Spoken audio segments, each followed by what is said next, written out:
我要唱，可以再大声一点，我拍手震碎仇敌下颚，我跳跃，用尽所有的力气，我宣告应许成就。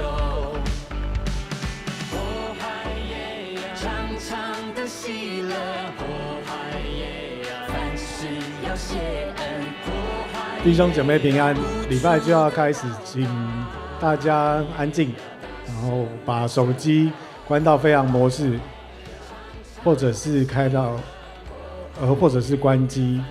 我们会堂不可以饮食，请大家安静预备心。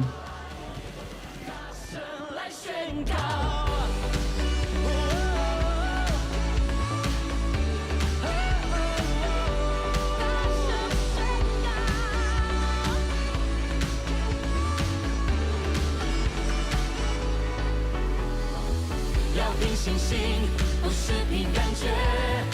现在要选择来喜乐赞美，要凭信心，不是凭感觉。现在要选择来喜乐赞美，要凭信心，不是凭感觉。现在要选择来喜乐赞美，要凭信心，不是凭感觉。现在要选择来喜乐赞美。哦嗨耶呀，长长的喜乐。哦嗨耶呀，凡事要谢恩。哦嗨耶呀，不住的祷告。哦嗨耶呀，大声来宣告。哦嗨耶呀，哦嗨耶呀，哦嗨耶呀，哦嗨耶呀。要凭信心，不是凭感觉。现在要选择来喜乐赞美。要凭信心，不是凭感觉。现在要选择来喜乐赞美。哦嗨耶呀，哦嗨耶呀。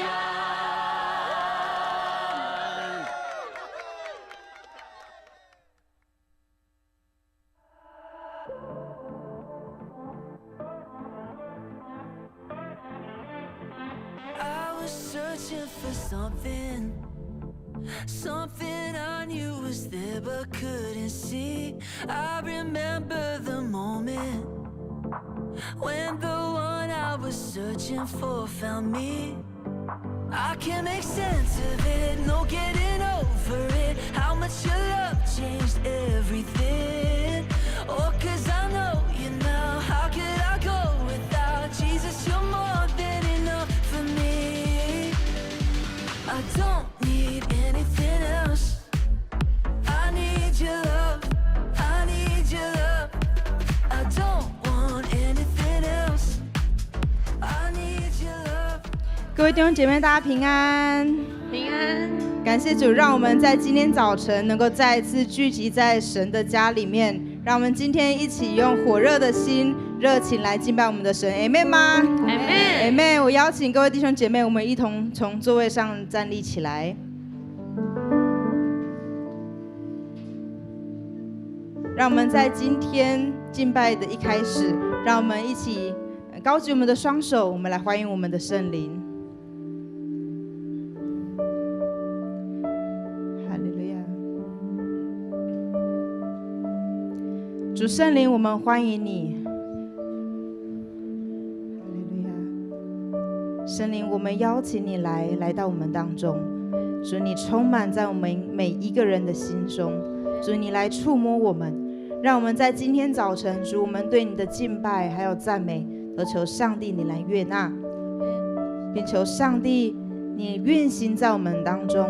主，你亲自对我们说话，让我们透过敬拜与赞美，主，让我们再一次的能够抛下我们脑袋里面的忧虑，让我们抛下我们一切的重担，交托在你的手中，再一次宣告我们的生命是属上帝来掌权。阿们。主，我们深信在今天我们的生命要再一次得着更新，得着医治，得着恢复。主，我们谢谢你，哈利路亚。好，让我们一起用使徒信经来告白我们对神的信仰。请。我信上帝全能的父，创造天地的主。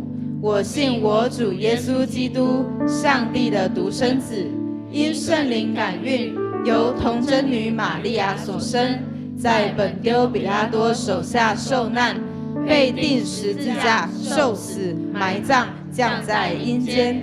第3天从死人中复活，升天，坐在全能父上帝的右边。将来必从那里降临，审判活人死人。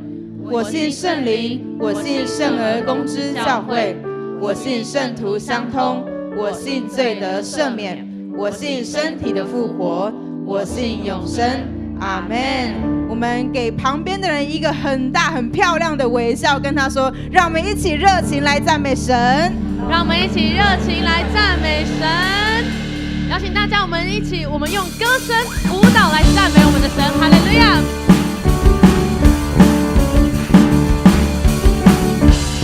我们要大声宣告，神在我们里面放下的就是不动摇的信心。主赐给我不动摇的信心，海浪之中你伸出的手拉住我，就除去我心中所有的怀疑，旷野之中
我必不迷路，不退缩，也不害怕，不动摇，也不放弃，因我深信你应许不改变。困难之中，我仍然相信，疑惑之中，我仍然祷告，心在水边的星星，刚强壮人的前进，我的生命在前面为我征战。心在水边的星星，刚强壮人的前进，我的生命在前面为我征战。哈利路亚！我们把最大声的掌声归给这位神。哈利路亚！哈利路亚！哈利路亚！哈利路亚！神的信心是在我们每一个人的心里面，不管面对什么样的困难、什么样子的困境，不管你现在遇到什么样子的烦恼，来到神的面前，在我们里面的比在世界的更大。阿门。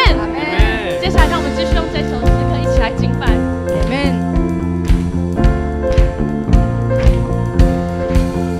一路上虽有荆棘，却看见应许之地。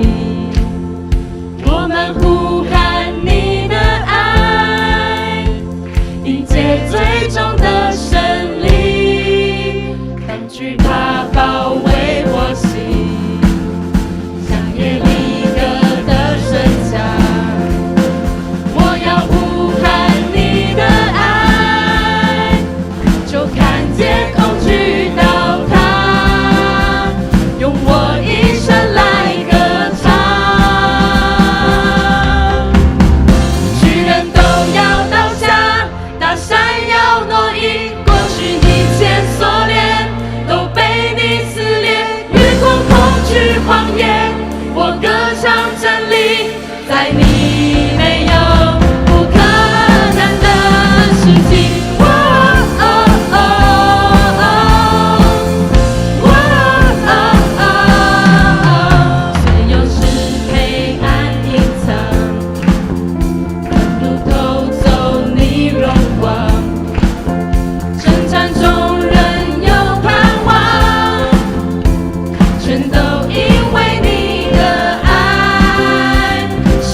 们的信仰是在不管什么时候都能够让我们心里有平安的信仰。因为我们知道上帝给我们的爱是昔在、今在、永在的爱。哈利路亚！让我们继续用这一首诗歌成为我们的祷告。我的诗歌，我的拯救，你是我患难中随时的帮助。众山怎样围绕耶路撒冷，你必围绕我到永远。我的诗歌，我的拯救，你是我患难中随时的帮助。众山怎样围绕耶路撒冷，你必围绕我到永远。主你是我力量，主你是我高台，坚固磐石，我信靠你必不动摇。主你是我力量，主你是避难所，我的盼望只在乎你。我的诗歌，我的拯救，你是我患难中随时的帮助。众山怎样围绕耶路撒冷，你必围绕我到永远。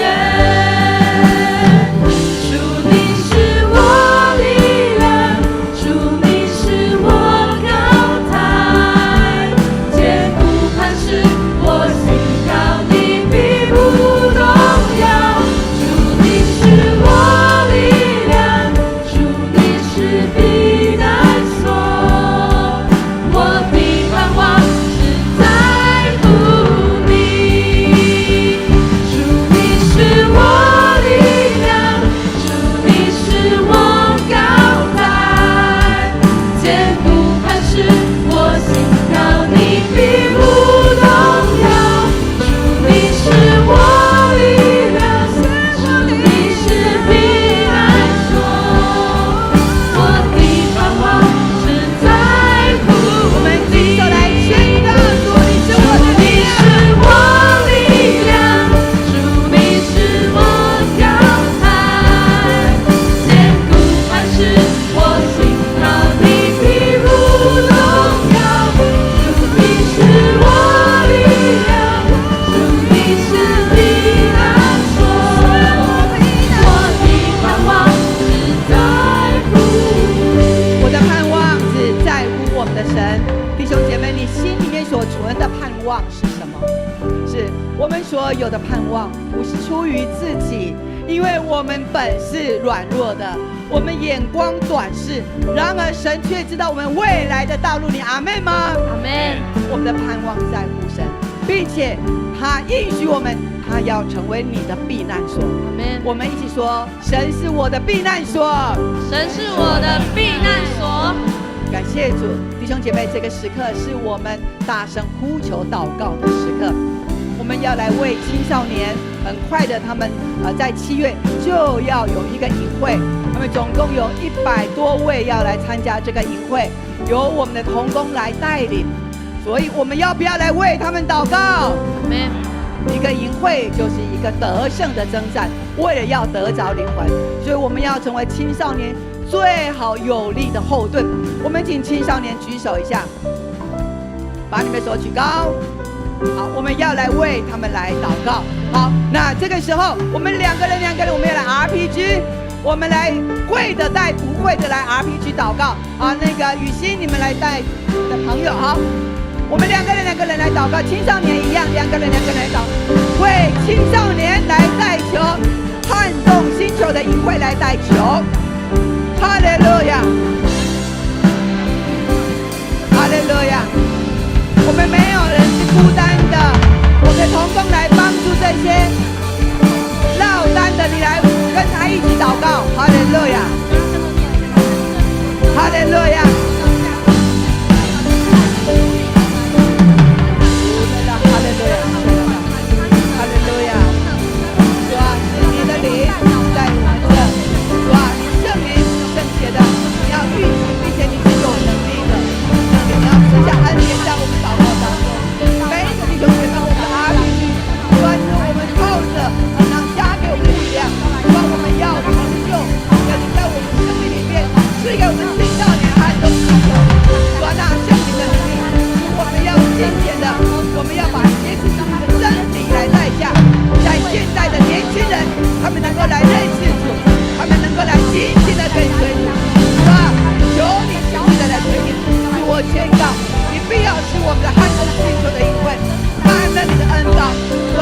避难所。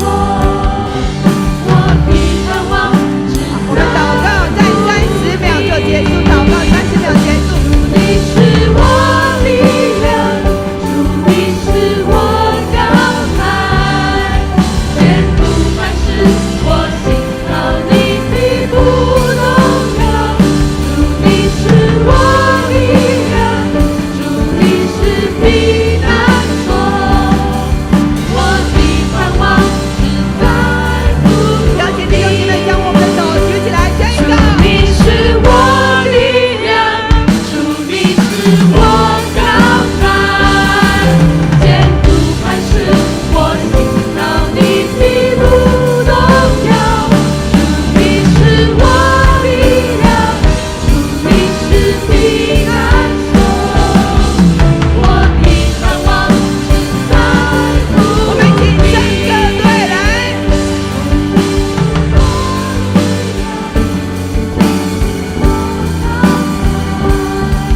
千古万世我信靠你必不我们请这一边的。你是我力量，主你是避难所。来，我们请这一边。我的盼望只在乎你。我们一起，哈利路亚！你是我力量，主你是我高台，千古万世我信靠你必不动摇。主你是我力量，主你是避难所，我的盼望只在乎你。你来跟旁边的人把这里面的歌词成为你的宣告，跟旁边的人来宣告，主是你的避难所，你的盼望在于神。你跟旁边的人来跟他宣告，主就是你的避难所，主就是你的避难所。哈利路亚，哈利路亚，阿门吗？阿门吗？主你是我力量，主你是我高台，千古万世我信靠你必不动摇。主你是我力量，主你是避难所，我的盼望只在乎你。主你是我力量，主你是我高台，千古万世我信靠你必不动摇。主你是我力量，主你是避难所，我的盼望只在乎你，我的盼望只在乎你。把这句话存入你的心中。我的盼望只在乎你。我们来宣告，我的盼望只在乎你。1、2、3。我的盼望只在乎你。有一些人很沉醉在里面，我们再来用这一句话宣告，成为你的力量。阿门。好，1、2、3。我的盼望只在乎你。你确定上帝有听到你的声音吗？阿门。再一次来。我的盼望只在乎你。哈利路亚，看天上，看神，看神，只在乎哈利路亚，哈利路亚。弟兄姐妹，当你的话语都是负面的时候，表示你的心有很多很多消极的东西在里面。当你垂头丧气的时候，你要记得，我的盼望在乎谁？天上的那一位神。不要总是垂头丧气的，地上没有铜板可以捡。我们要仰望我们的神，定睛在我们神的里面。阿门，阿门。我里面所有的消极，那些的愤怒、悲伤、生气都完全挪开。阿门，阿门。这就是我们今天我们敬拜的目的。还有哪一个弟兄姐妹，你的心里面还觉得还有一点点的不平安，你继续留下来敬拜。阿门。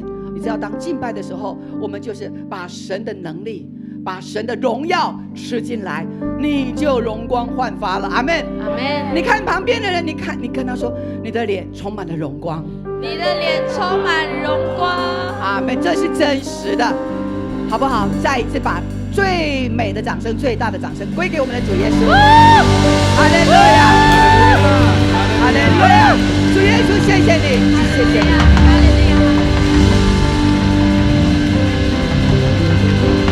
我们的永光教会是天国文化尊荣的教会，请你跟旁边的人说，请坐，请坐。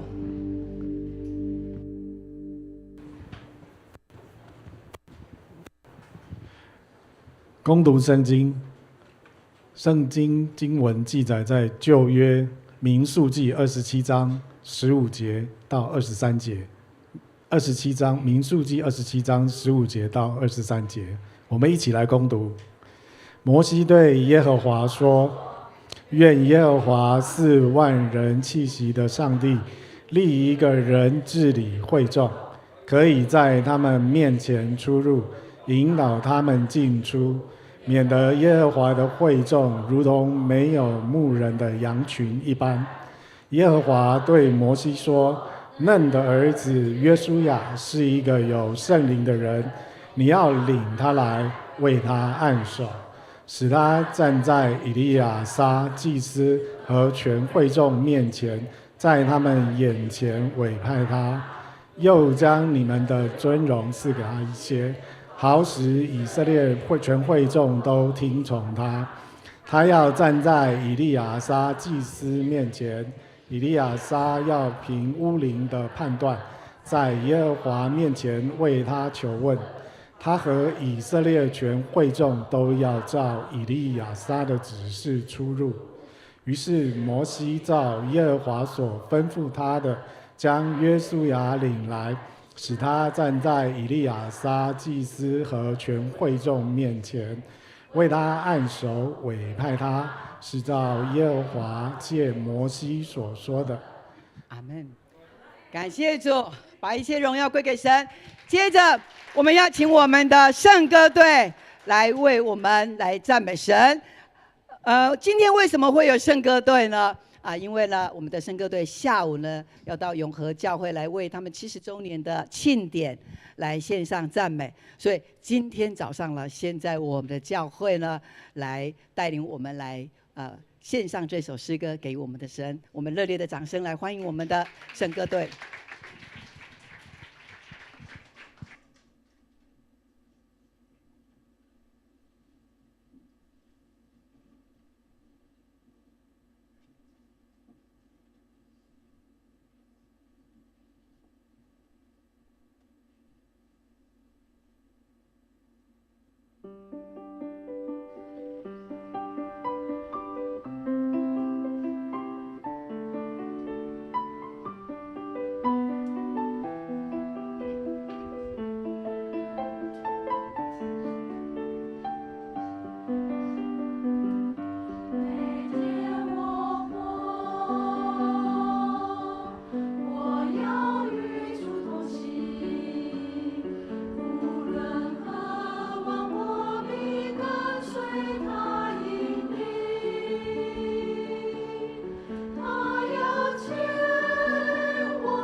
耀、颂赞都归给我们的主，阿们。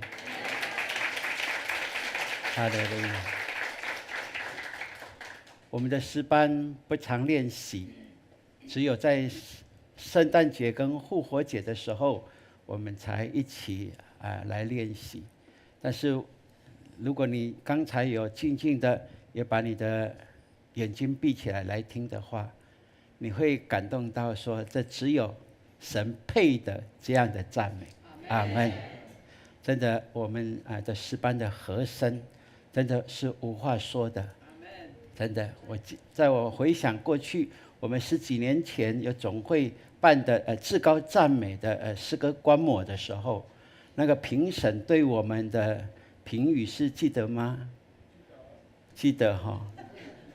他说，你们这个诗班只要拿一支麦克风在中间录音就都可以了，因为你们的和声的平衡，那个大家没有突出的声音，这个和谐真的是太美妙了。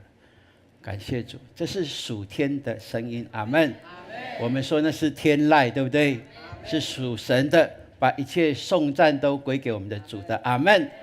所以我们今天下午我们的母会永和教会要庆祝70周年庆，他们就想到我们永光教会，特别邀请我们的诗班去。那这几个礼拜我们诗班在集结起来，他们每个礼拜6用1个半小时在练习，大概是几个礼拜，总共5个礼拜就要这样子来呈现献给主。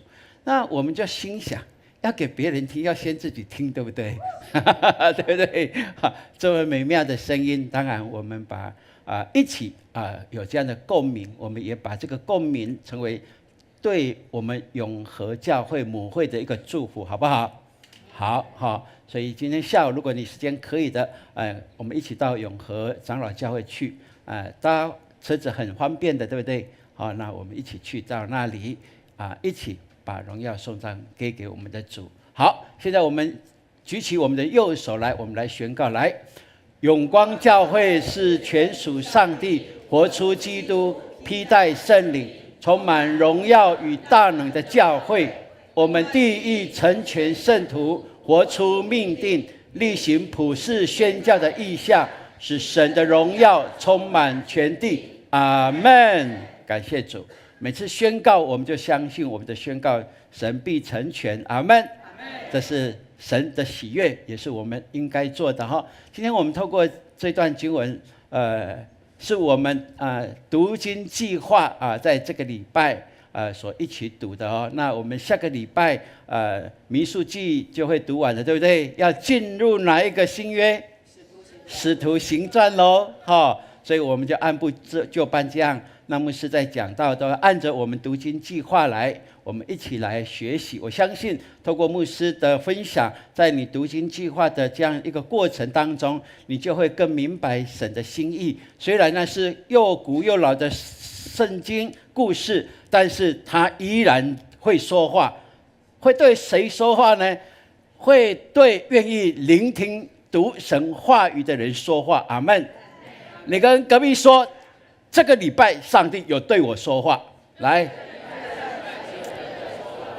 对不对？只要你读神的话语，神就对你说话所以感谢主。我们说民数记，它是记录了以色列人出埃及以后，他们出埃及，然后经过3个月，来到了西乃的旷野，然后在西乃山下，神用大概11个月的时间，让这些百姓，这些成为奴隶已经400多年的，我们说如果20年一代的话，大概有20代以上的这些人，他们习惯为奴的，神今天要调整改变他们的身份，就用这段时间，大概1年多的时间，上帝教导他们，他们不再是奴隶了，他们不是在法老王的手中了，他们是在神的宝贝的手中里面。所以他们要成为上帝的百姓，要成为上帝的子民，上帝就成为他们的上帝。这个旅程从这里开始从这里开始，他们要继续走旷野，然后要进入到迦南美地，是神应许他们流奶与蜜之地哦。所以这个旅行的过程里面，民数记就记载了这个过程。而在这个过程当中，我们知道有2次的人口普查，对不对？上个礼拜我们说他们在西乃山要出发之前，神要吩咐摩西要普查哦。哇，男丁大概有多少人？记得吗？60几万人，对不对？男丁哦，而且是可以强壮的男丁哦，是12岁以上的哦。那我们就可以想象，当时候出埃及的大概有多少人？如果你自己算呢？多少？至少200人哦，甚至有200万人哦。哎，对，我少了一个万哈、哦，你们没有在打瞌睡，太好了。好啊，有的甚至说有300万人，哇，这是一件不容易的事情。然后民数记就记载了这个过程。好，记载到哪里呢？记载了一个很重要的，里面陈述了一个非常重要，就是有2个世代的交替。而这2个世代，第一个世代我们称它为旧世代，这是从埃及出来为奴的这一些的百姓。然后本来他们11天就可以抵达，对不对？但是他们背逆神哦，所以神跟他们走了旷野，总共几年？将近40年，对不对？如果精准一点，叫做38年又10个月。哇，这我们可以来了解。然后在这个过程里面，我们说那是一个漂流的，那个是惨痛的一个过渡期。而今天我们读到这里，从26章开始，今天读27章，对不对？是一个新的世代的开始。意思就是说，神所应许他们的，他们背逆神以后了，神就说，那这一些人都不能进去，对不对？那最后还有2个人，神应许他们进去的是谁？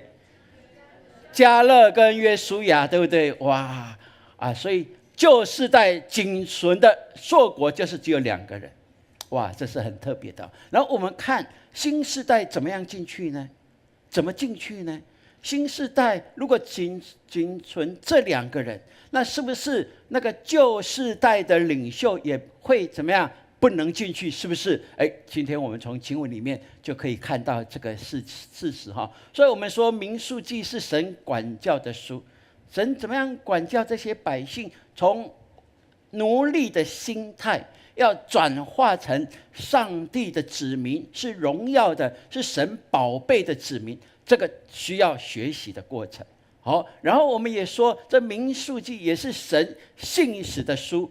他表达了，虽然这些百姓奴隶嘛，有一餐没一餐的，他们已经习惯了。他们如果饿，他们就不行哦。他们觉得他们饿就是会回想过去嘛，所以神要他们能够来了解神是何等的爱他们，他的信实是永不改变的。他怜悯他们，一次再一次的饶恕这些百姓。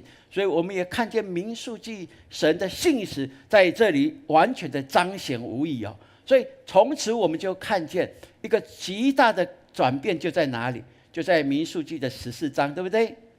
这里有说，按你们归探那地的40日，我们一起来读来。按你们归探那地的40日，1年顶1日，你们要担当罪孽40年，就知道我与你们疏离了。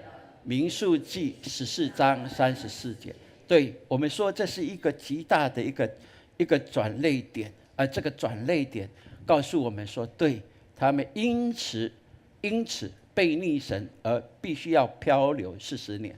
但是不管怎么样，一个新世代的开始，我们从26章开始来读，今天27章了，我们看见新世代必须要有新领袖来带领。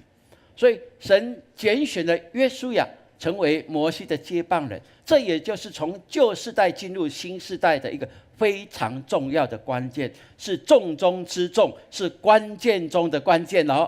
所以我们知道传承跟交棒是不是很重要？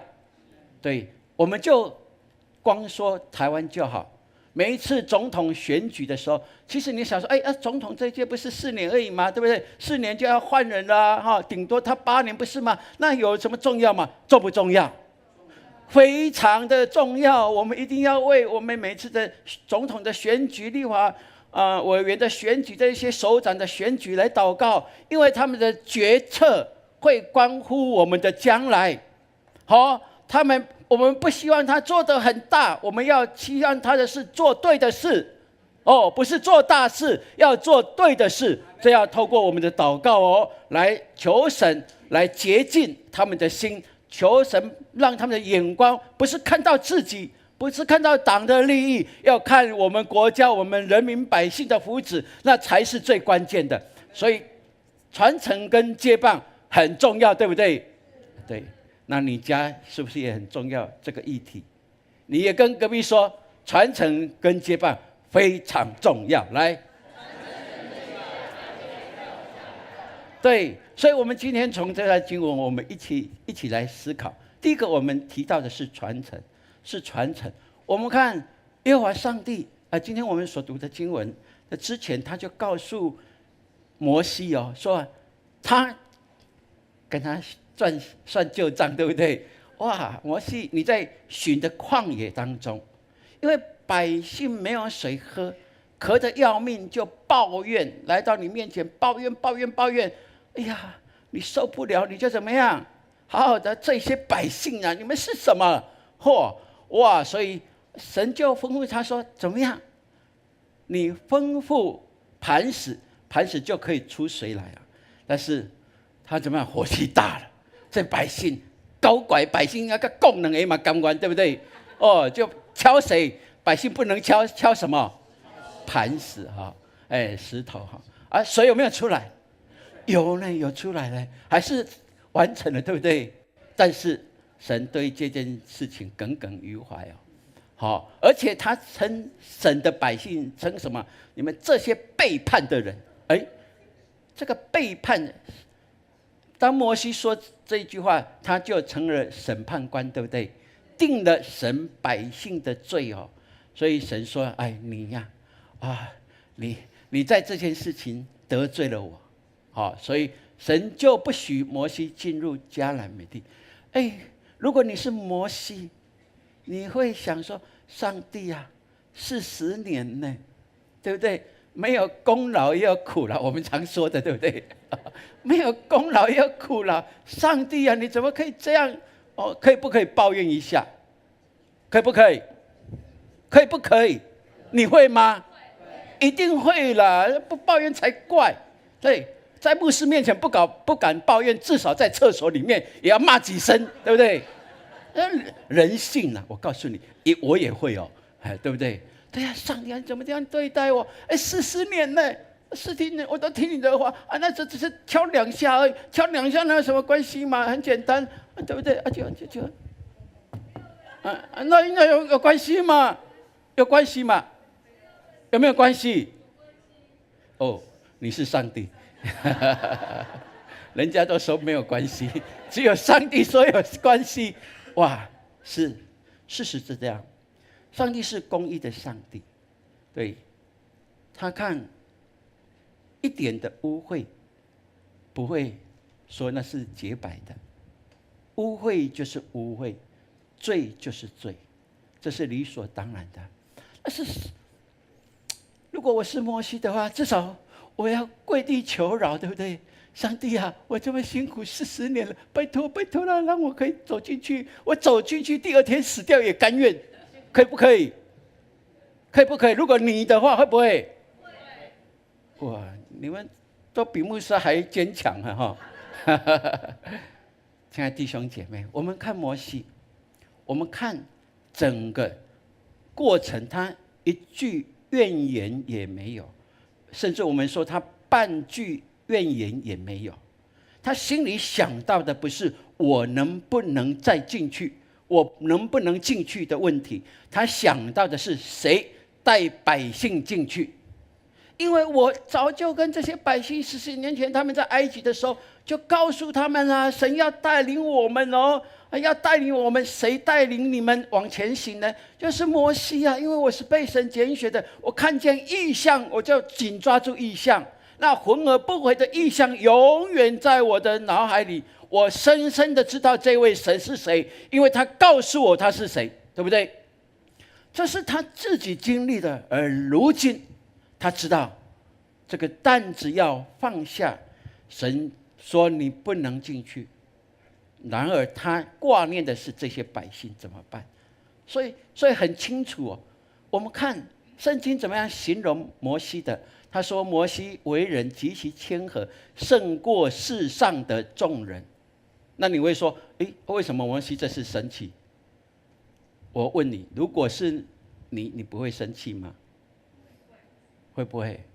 而且不是一个人来抱怨，200万的人，你说1/10就好，多少？如果20万人来说，我们要死啊，要去打死啊，你还不理我们吗？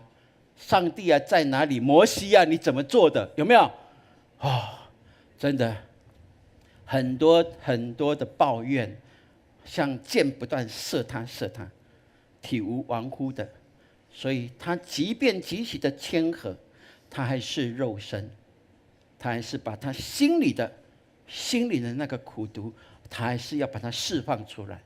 然后我们感谢主，我们看他对神所说的，不是说神啊，给我进去吧，神啊，饶恕我，你就把我涂抹掉了，就让我可以像白纸一样的进去吧。最少历史也不要记一下就好了，不是吗？没人知道，不是吗？不，他说：愿耶和华万灵之神的神立一个人治理会众，可以在他们面前出入，也可以引导他们，免得耶和华的会众如同没有牧人的羊群一般。哇，我们感谢主啊！好，我们感谢主。我们知道我们当中有很多领袖，对不对？至少你是一家之主、一家之父，对不对？而至少你在教会有服侍，你成为可以带领人的人。亲爱的弟兄姐妹，愿神帮助我们能够学习摩西一般的，我们的谦和可以胜过众人吗？可以胜过世上，不要说世上的人，可以胜过中永和的人吗？这是我们可以学习的，好不好？你跟隔壁说这句话：我是领袖，我谦卑，谦卑再谦卑。来，阿们。我们永光教会的，特别是小组长、牧师赋予他们牧养的权柄以后，我们看见他们已经体会到牧人的心肠。好，他们甘愿为了这些组员他们的需要，为满足他们、协助他们，他们用了一切的心力帮助他们。他们把他们的时间、工作挪开，都来协助这一个组员，让他们能够体会到耶稣基督的爱是一个行动的爱，是透过小组长、铁三角他们活现出来的，真的是不容易，对不对？他们是谦卑，真的谦卑又谦卑。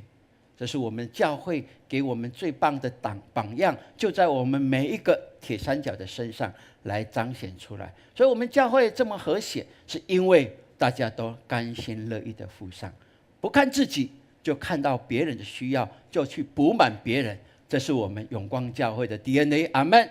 我们是有尊荣文化的教会，对不对？我们彼此尊荣，这是很棒的。所以属灵的领袖是以神为中心，是以神的羊群的利益来着想，不是看到自己，不是的，是看到神，以神的需要，神要我做什么，我就顺服，就是这样子。所以我们看，如果这样的话，以摩西所说的这一切，我们就知道对，如果成为一个领袖的，他必须要有行政的能力，对不对？我要有行政能力就说你要策划事情，你要同工要协调，对不对？事情的安排怎么安排？包括经费的计算整个支出要怎么样去平衡，然后要做好账，让这些的行政的工作都能够顺畅。领导者要不要学这个？需要的他的言行品德是不是要被人的所喜悦的？他可以像摩西所说的，可以在百姓的面前出入，对不对？因为他是配得有榜样可以学习的，这是需要的，而且他要有领导统御哦。我们看，对啊，因为要带领进去这个迦南地，他们迦南地的人是哪一族的人？亚衲族人，对不对？身高多高？300公分。上个礼拜我们请出来的顶多180几，对不对？对不对？在这些亚衲族人的眼中说，小孩子190而已啊，小孩子，对不对？小朋友一样的，对不对？190对我们来讲就是巨人，不是吗？就是吉安特的巨人的，对。但不管怎么样，他说还要怎么样？要带领百姓出去征战哦，不容易。他自己本身就是必须要是一个可以勇敢的，是可以成为壮士的哈，而且要顾及百姓生活上的需要。哇，这一些的很重要的条件，在领袖的身上是要集合起来的，才能够成为领袖的，不是吗？所以专业的这样的领袖，是不是需要长时间的养成？需要嘛，对不对？牧师就想说，当医生，你知道吗？要当医生，从他立志要当医生，而且有考上大学的医学系啊，到他最后可以当主治医生，我算过了，大概要12年以上，顺利哦，12年以上。怎么说呢？医学系几年？6年哦，包括实习，对不对？毕业以后呢，要进入医院哦，要有医院去啊。如果没医院去，你要等啊，对不对？有医院去，你要做不分科的住院医师，那个是 PGY 住院的不分科哦，他每一个科都要去哦。差别了解以后，然后呢，他要成为住院医师，然后要选他的专科是什么，然后好好的再跟着师傅或者学长来学那也要1-2年哦，甚至有的4年哦。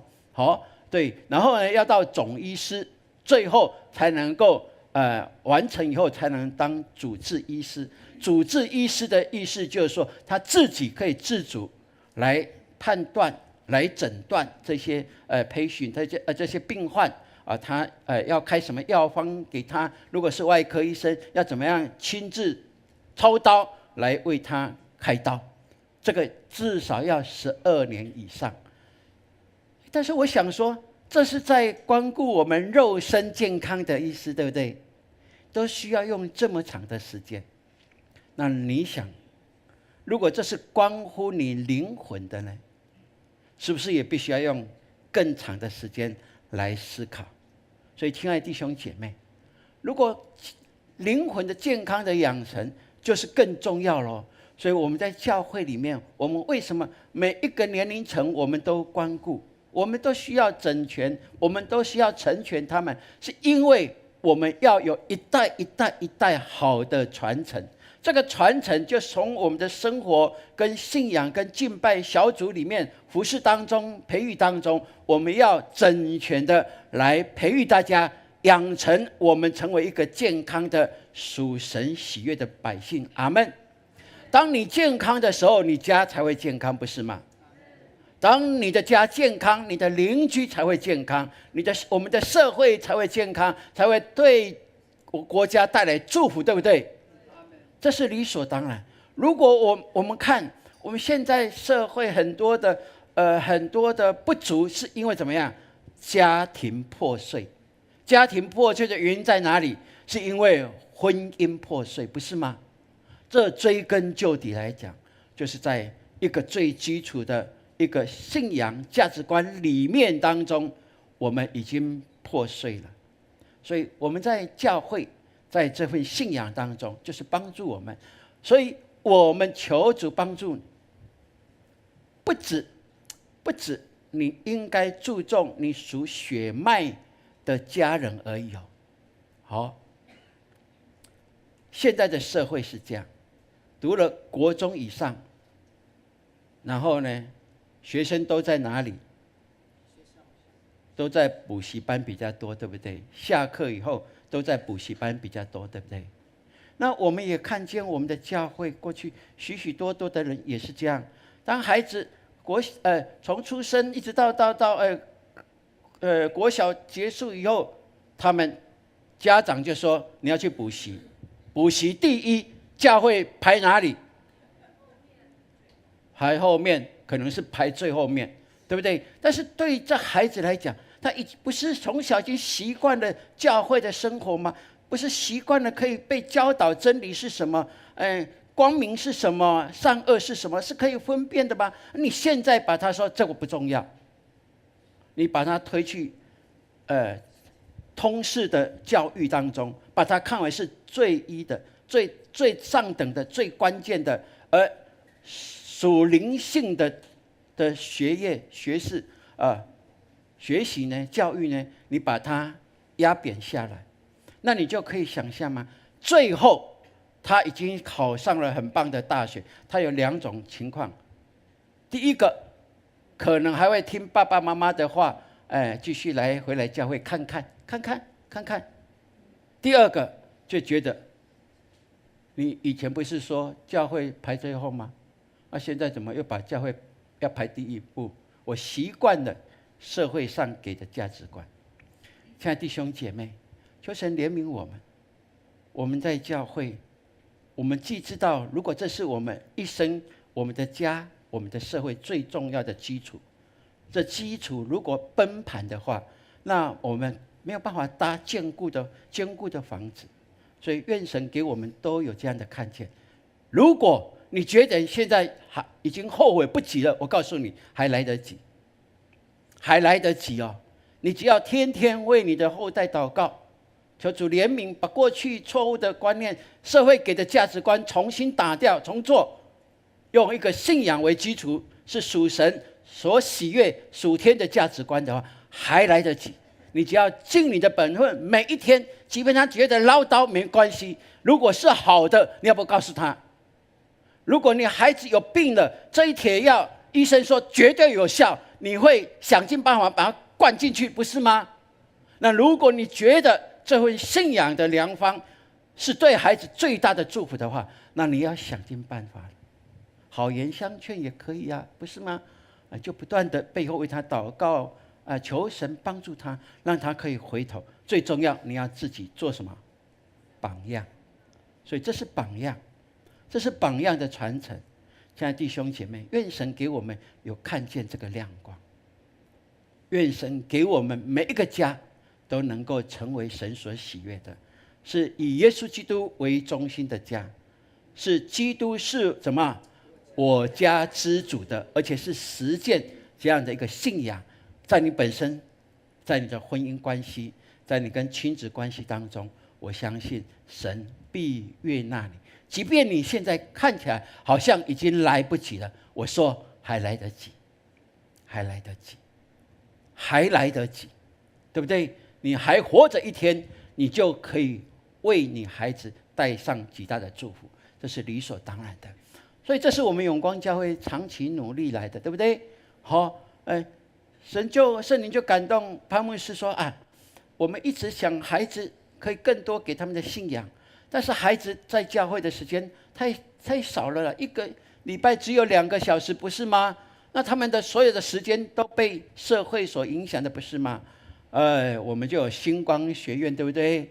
而且我们神就带领我们，刘哲老师他们夫妇就愿意甘心的付上，他们是科学博士呢，来教那个国小的，他们甘之如饴呢，他们觉得太棒了，所以我们感谢主，让他们更多的时间在这个属灵的氛围当中，他们一来就是祷告，一来就交托今天所学的，把今天的功课也交在神的手中，然后功课写完了，他们就抄什么导读的经文呢？多棒啊！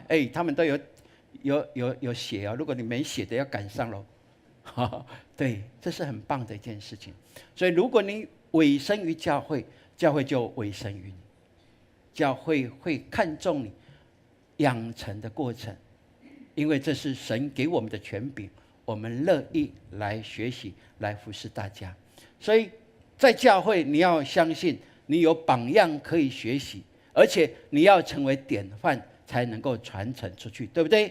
好，我们一起来说这句话。来，我有榜样学习，我有典范传承。阿们。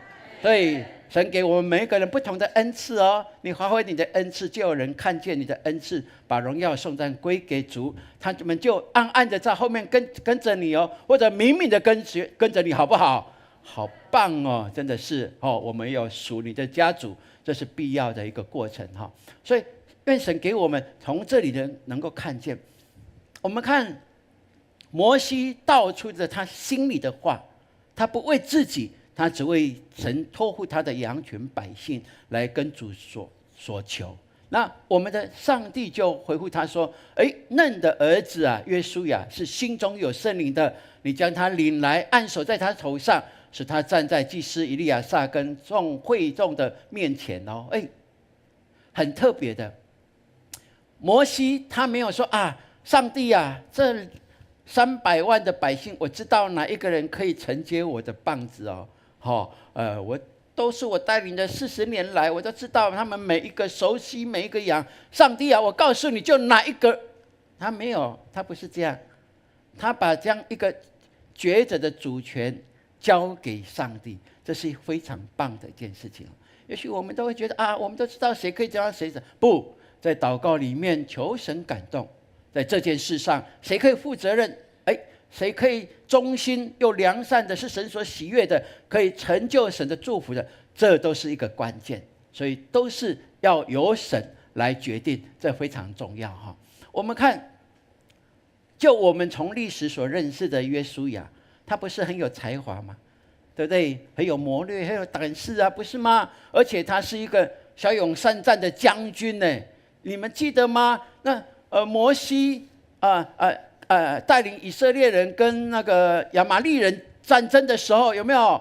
那摩西站在山上，对不对？他举手祷告，百姓就得胜，对不对？他手酸了放下来，百姓就战败，有没有？所以还有谁帮助他？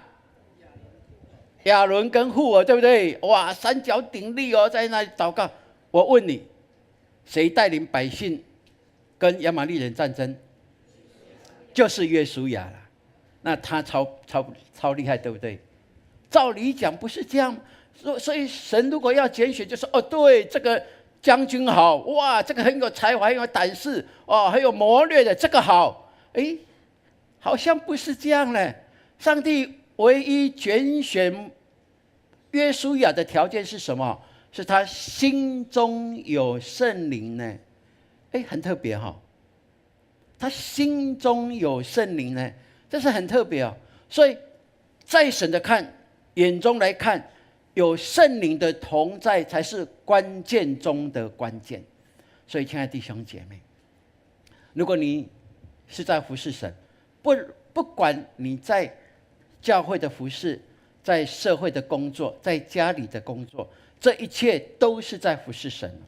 那你要知道，不是以你的专业可以做什么，不是以你的经验可以给什么，不是。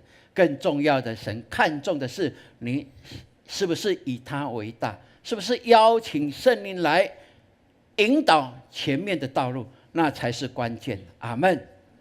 这是给我们可以来了解的哈。所以神也吩咐摩西说，要将你的尊荣给他几分哦，让以色列人能够听从他。尊荣的意思就是权柄你要分赐他权柄。神这么的交代，就是说你成为领袖的，你要退下来，你要怎么样提携，要陪伴，要支持，要当教练，让接棒的人能够慢慢的熟悉，而且百姓能够信服他，这是一个过程，所以我们感谢神，这是我们从这段经文里面可以看到的。所以有圣灵就有恩膏和能力，你确信吗？阿们。我们一起来说，来，有圣灵就有恩膏和能力。是的，这是最后牧师要说，从这段经文里面后面，上帝陈述了一个非常重要的关键，是什么东西呢？就是上帝跟新旧两位的领导者的互动的关系模式不一样啊，很特别哦，很特别哦。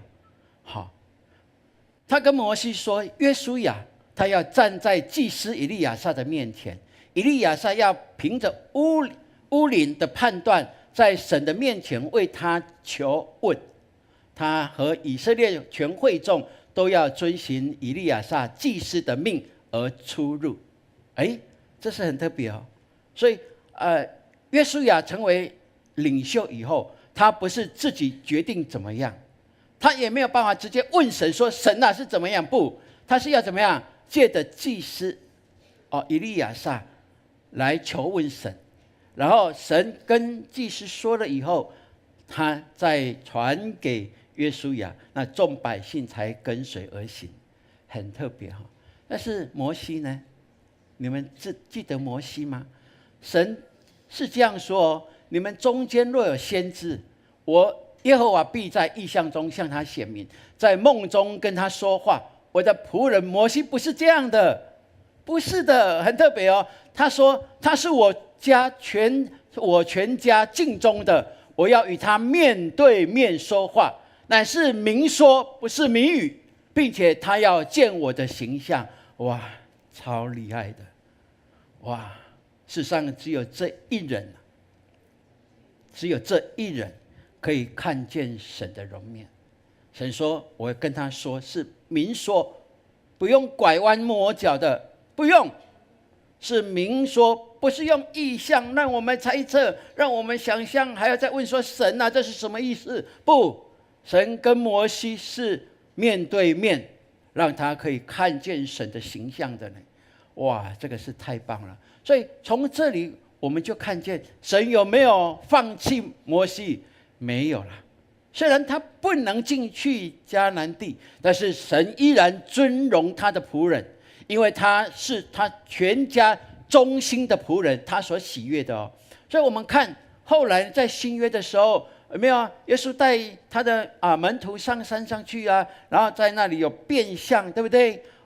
有耶稣变相，然后有颁布律法的先知就是摩西，还有那个众先知的代表以利亚，他们三巨头在那里异象中，他们在讨论国事，有没有？哇，天国的事哦。那我们就看见，对。神是何等的尊荣他的仆人，这是我们所可以看见的。所以愿神让我们能够明白，对这个真理，就是拣选是出于神绝对的主权，这是理所当然的。今天神如果拣选你，你就要相信，不是人选的，是神选你出来的。你敬重于他，你依靠他，靠他得能力，你就必成为祝福的出口，阿们。所以愿神让我们这样来了解哦。保罗说，我们一起来读来，这样我们可说什么呢？难道神有什么不公平吗？断乎没有。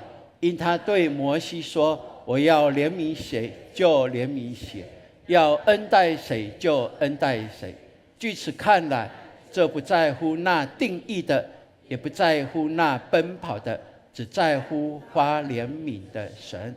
罗马书9章14到16。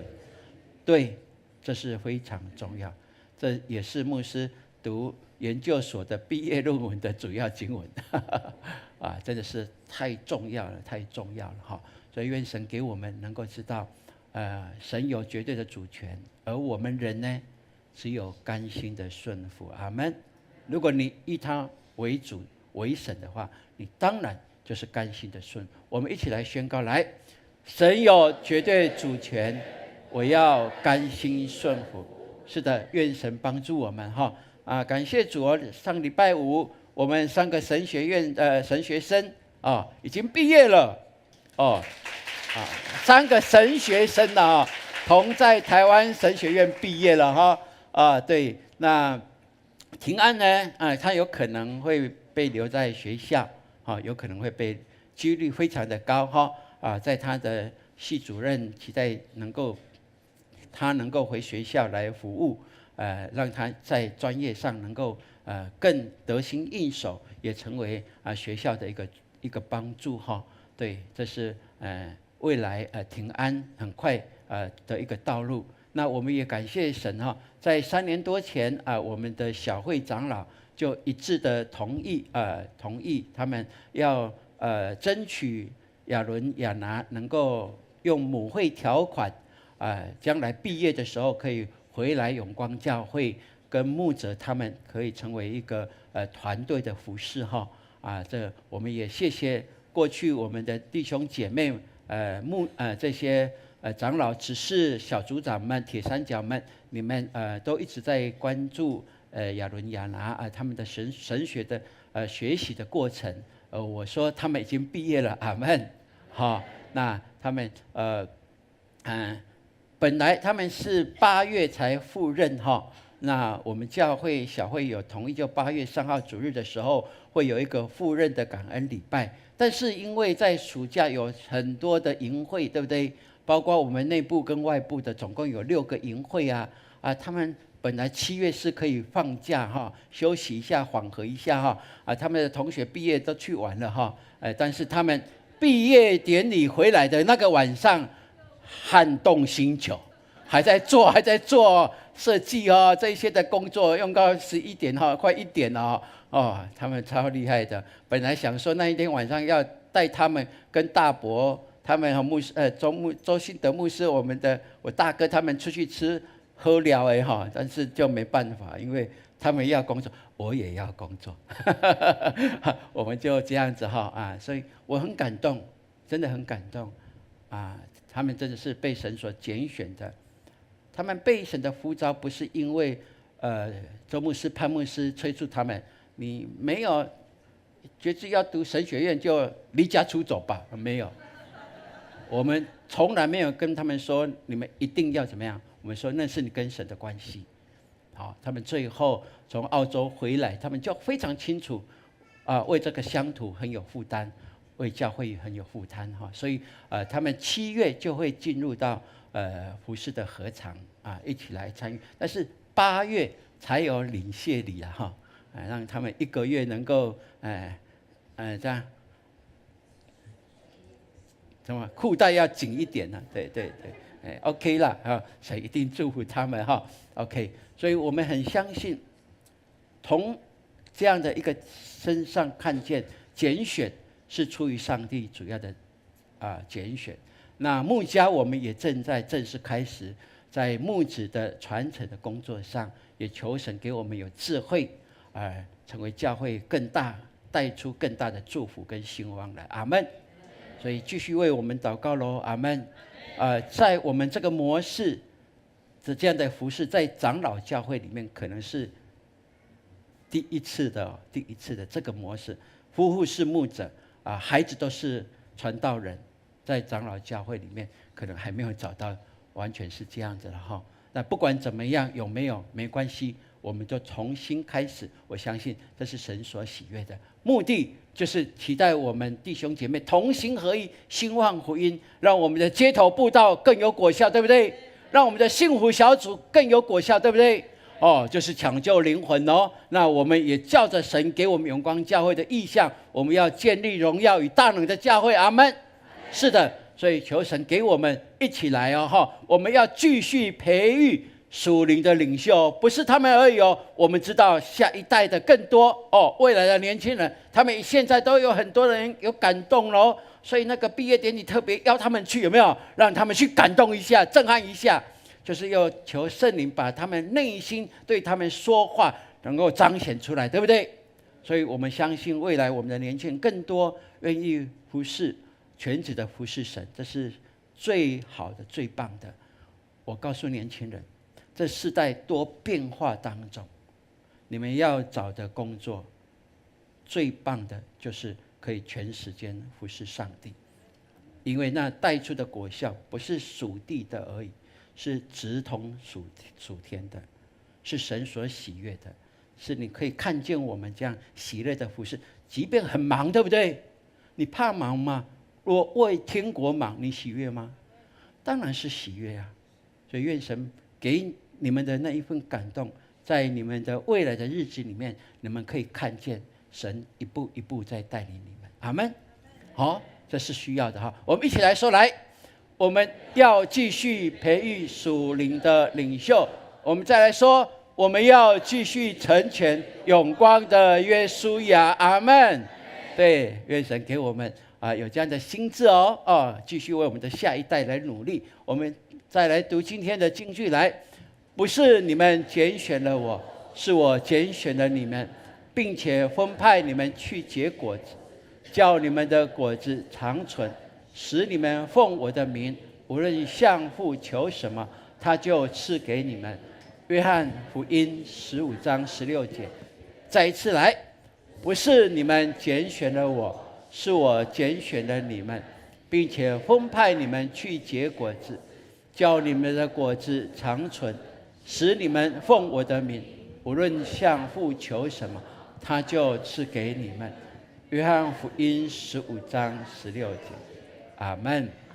对，你都要相信是神拣选我们，你都要相信，把自己、把事情、把家人、把一切事物都交在神的手中，圣灵就会在前头带领。阿们。阿们。不要逾越圣灵的脚步。阿们。阿们。对，因为有神的带领，必然有神的恩典够用的。阿们。阿们。好，我们请起立，我们一起要来唱这首诗歌。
神，谢谢你，是你拣选我们，是你一路带领我们，今天能够来到你施恩宝座前，同我们的弟兄姐妹一起唱诗歌赞美你。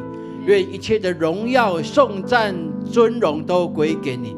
也谢谢你，你把平安喜乐赐给凡跟随你、一心追求你的人。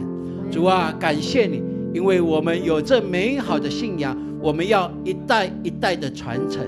愿你帮助我们，让我们的后代可以建基在我们属灵的基础上，这产业能够好好的传承，让他们更有信心、更有能力、更有果效来传扬你的福音，让他们成为这世代的祝福。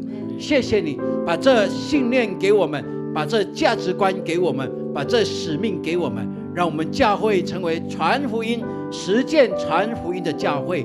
我们如此祷告，是奉靠耶稣基督宝贵的圣名求，阿们。弟兄姐妹，请坐。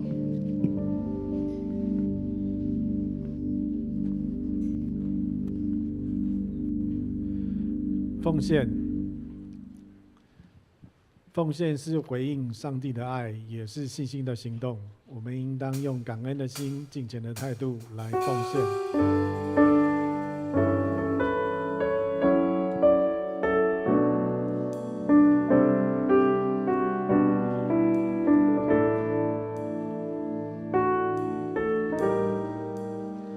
开始奉献。到主施恩座前，谦卑领受生命活泉，神灵烛光，重新的力，报答主恩，诚心所愿，甘心乐意，全心全意，一切所有都属你，恩上加恩，力创造力，分别为圣归于你。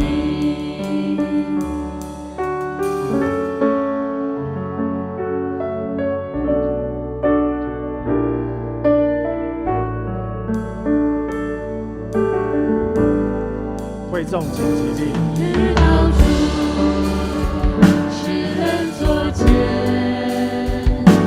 谦卑领受生命活泉，神灵烛光，重新的力，报答主恩，诚心所愿，甘心乐意，全心全意，一切所有都属你，恩上加恩，力创造力，分别为圣归于你，恩上加恩，力创造力，分别为圣归于你。会众请坐。事工分享，我们请牧师来主持。弟兄姐妹，大家平安。刚刚借着牧师他所传达从神的话语来，让我们得着极大的能力帮助。阿们。带着这样的信心跟盼望，在这新的一周，靠着主而刚强。阿们。并且我们都是这个世代的约书亚，你就是你家中的约书亚。阿们。感谢主，这个时刻我们来关心教会的事工。好，这是本周的导读，来，我们来念一下来。好，蓝色的字，请。人若向耶和华许愿或起誓，要约束自己，就不可食言，必要按口中所出的一切话行。民数记30章2节是，所以呢，我们对神所说出的话，我们都不要食言。按着我们所说出的而行，神都必祝福我们。好，接着，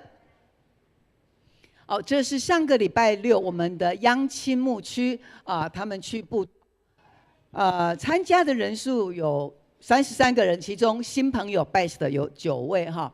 好我们继续关心这新朋友 best， 让他们在他们的灵里面呢，不断的被神来充满，来得祝福。好，接着好，感谢永光家人们，我们毕业了哈。感谢主也我们大概有将近30位的弟兄姐妹来参加，那持续的为他们祷告。接下来这个礼拜这些的毕业生，所有的毕业生都要到新竹圣经学院去，有3天的研习会，因为他们要当传道人，就要先去那边研习，然后呢抽签什么？你要派到哪一个教会？有些人一抽到哪里？抽到马祖，抽到金门。哇，所以都很害怕。那时候周牧师呢，他神学院毕业，也没有母会条款，然后呢就来抽签。他在新竹圣经学院在那边抽签，我在家里紧张。我紧张什么？怕他抽签抽到那个台东的山上，然后怕抽到你知道这个是一个很大的挑战。那因为在这3年前，总会开始有订立一个母会条款，也就是说，你们自己养成的年轻人。那如果教会呢看为美好，那教会就可以来邀请，让他们呢3年毕业之后呢，不用抽签，要直接回到教会来服侍。那其他的人没有母会条款，他们下个礼拜就要去抽签，好像那个阿兵哥当兵要抽签，是，所以有3天所以在下个礼拜，然后呢，他们下个礼拜呢，学校说你们毕业了，赶快搬走吧，宿舍让出来，所以他们下个礼拜也要忙着搬家好，所以在这个就是一个成为传道人一个很重要的旅程。传道人什么都要学，要学会开车，然后呢，告别式有时候还要学要顾棺木。是，你知道吗？在乡下的地方有很多都需要有很多的操练，所以刚刚周牧师说，最好的服事就是当传道人呀，这是5天的服事感谢主，也持续为他们来祷告。好，另外呢现在呢台北中会的教育事工部呢，教育部在楼上在拍摄我们的亲子礼拜的情况，还有采访要作为我们台北中会各个教会的一个学习，可以让主日学呢也可以有亲子的这样的一个形态来呈现。好，那我们今天圣歌队他们唱的棒不棒？非常的棒，感谢主。所以他们等一下呢2点20呢，他们还有第2场的演出好，一切荣耀归给神。接着。好，那我们第16届培育学校呢毕业受证，在下个礼拜第2堂要在这里来颁发毕业证书，所以请我们弟兄姐妹来支持鼓励他们来观礼。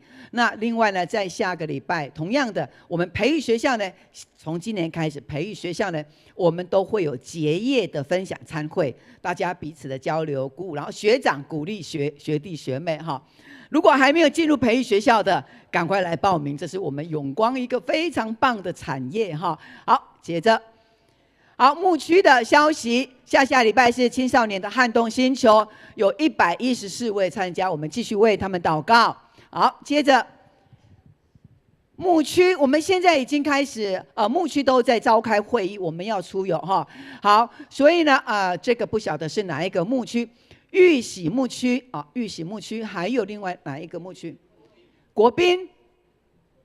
好，国宾牧区各个牧区都有我们计划要出游的一个景点，所以我们弟兄姐妹呢，你可以来报名你的牧区。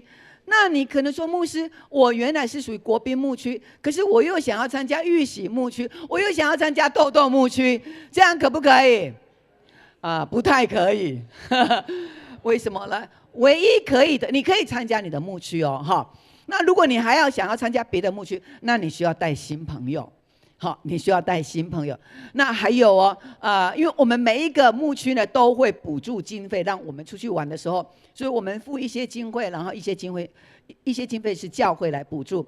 所以呢，补助呢，只有补助你是属于哪一个牧区，然后就补助你是那一个，我就补助一次哦，哈。但是如果你有新朋友，他时间可以的话，你可以跨区参加别的牧区，但是带新朋友。但是我们补助上都是补助一次哈，这个也让我们了解一下。好。那我们有需要为这些的弟兄姐妹代祷。教会非常棒的，就是随时都在守护你，你的背后都有教会小组的组员在为你祷告。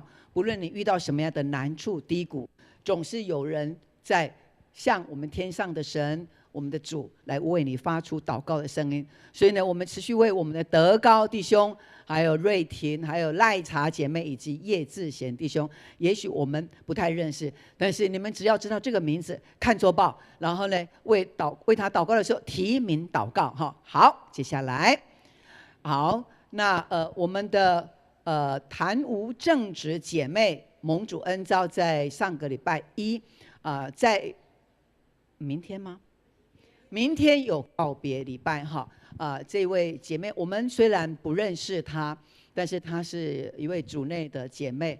那牧师原本也不认识她，但是因着我们的姐妹对他们的家人认识，所以呢就联络牧师，牧师就到她的家里面去为这个吴姐妹祷告。然后在一个月之后，她蒙主恩召，现在已经90几岁，96岁。很奇妙的是，这个姐妹呢，牧师去到她家的时候，其实她是完全没有办法说话。是，那当牧师为她祷告，然后跟她唱《耶稣爱我》的时候，她竟然会唱，那很奇妙，对不对？耶稣爱我，我知道，她就唱后面的知道。家人说：“哎呦，我妈妈都没有讲话的，很久就没有，为什么妈妈还知道？”她就会，哇，这个真的神的灵，在一个身体呢。不是很舒适的人当中，他如果信了耶稣，他的灵里面呢是强壮的，阿们。他的灵里面就是喜乐，这就是神在我们里面的印证。所以正直姐妹她所信的神是又真又活的神。那她蒙主恩召，所以我们在明天上午11点呢，在二滨。所以我牧师也邀请我们弟兄姐妹，如果你的时间可以的，那我们来参加这个告别式，来安慰这个家庭。阿们吗？阿们。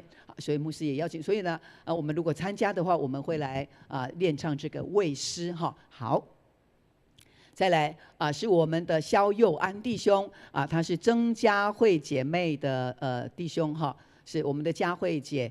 那在6月17号安息主怀，所以在7月1号还有在这一场的一个告别礼拜。好，我们也为这个家庭来祷告。好，那我们现在要来介绍我们的新朋友。好红凤跟红莲呢，就是刚刚牧师介绍的我们要明天告别礼拜的吴正直姐妹的女儿红凤跟红莲。有没有在这里？请站起来一下。好，红凤 ，OK， 好，姐姐都他们的女儿都在这里哈，是。所以我们也掌声来欢迎他们来到我们永光教会。是，上帝也安慰你们的心，我想你们有一个很棒的母亲。是，所以我们明天来为这个家庭来举办妈妈的告别礼拜哈。好，那红莲是不是红莲？是是在秀菊这里哈。好 ，OK， 我们也欢迎他们进入到我们的小组，我们可以持续来关心他们，所以他们是有家人的，阿们。永光就是你们的家，阿们。好，欢迎你们，请坐。好，那刚刚这位红玲是不是也在这里嘛？哈，好，那我们旁边还有没有新朋友？好，我们介绍一下我们的周信荣牧师的哥哥周信德牧师，还有周师母。周牧师的大哥，你们再看清楚，等一下不要认错哦，有没有像周牧师？他也叫周牧师，叫大周牧师哈。还有一个中周牧师这是小周牧师。大哥来了我就变小了。周信德牧师呢，他们2位是来参加亚伦的毕业典礼，所以呢，我们就跟他说，那要来参加永光的礼拜，因为他们来参加我们的礼拜，就带来祝福。那过去呢，他们在高雄的教会牧养。得到一个神给他们一个非常棒的果子，在整个教会一个很大的复兴。后来呢，大哥呢他就退休，然后照顾牧师的我叔妈，所以呢，周信荣牧师呢在台北永光牧养我们，然后他们在家里面高雄照顾阿嬷，是，所以这就是属神的家庭。我们没有彼此的争竞，我们都是分工，然后大哥大嫂他们就完全的。照顾阿嬷，一直到阿嬷过世，这样是，所以也谢谢大哥跟大嫂，谢谢他们哈。我们要不要谢谢他们？要啊，要不然是感谢主啊。牧师要南北的奔跑哈，但是神都照顾到我们的家，所以原来他退休是神要让他照顾阿嬷了，因为他退休之后，阿嬷身体就开始不好，然后他就照顾。神都预备我们的道路，所以每一个人，你们也是一样，都能够领受到神为你们未来道路预备那个宽阔的道路。阿们吗？感谢主。好，我们还有没有当中的其他要介绍的？小婉。哦，小婉在哪里？哎，我们看一下我们的小婉，是，哇。我牧师介绍小婉呢，她是我们之前的教育干事呀。那她呢，因为结婚呢，就到台南去，所以她有一个女儿，对不对？女儿在楼上，所以她在台南哦。所以她今天呢，特别回到永光，所以过去呢那边都是她办公的地方，她对永光是非常熟悉的，是我们很棒的教育干事。所以过去呢，我们还没有亲子礼拜的时候，我们儿童组织学都是她写。教案出来，然后来教导我们的组织学，所以上帝也大大祝福他，他现在有自己的小孩了。上帝祝福你，我们的小婉老师，感谢主，上帝也祝福。好，那再来就是我们的上个礼拜一是家军爸爸的告别礼拜，对不对？那你们站起来一下，我们也谢谢弟兄姐妹持续的来关心他们的家，是有家军，还有义超，还有家军的妹妹是佩君，是不是？然后还有我们的秀琴姐，她受洗了哈，是我们永光的家人。上帝继续带领他们，然后呢，他们每一个礼拜都回到永光教会来参加礼拜。好，请坐。好，那这个时候呢，我们要一同起立。好，那我们新朋友刚刚介绍的，我们由我们的迎宾团队呢，来为我们接待，来送上小礼物，一起来。愿你有个好心情，平安喜乐在心里，让我们来祝福你，每一天有盼望有能力。来，耶稣爱你，看旁边的喽，给他大大的爱。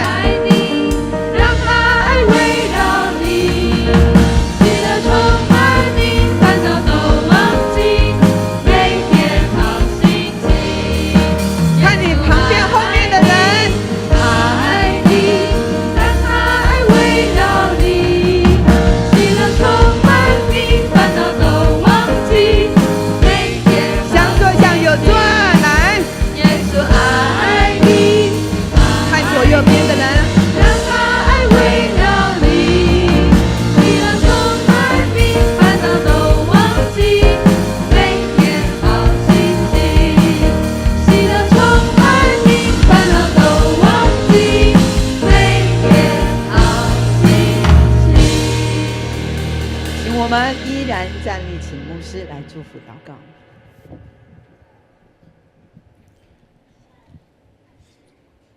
愿你们从神享受他对你们的呼召，当你们回应知道他的拣选的时候，领受从天而来一切的祝福，成为祝福跟福音的管道。也愿神的光照亮你们的家，让你们全家归主，并且领受从圣灵来不断的更新，丰沛的恩典加在你们每一个人身上，从今直到永永远远。阿们。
妹大家平安。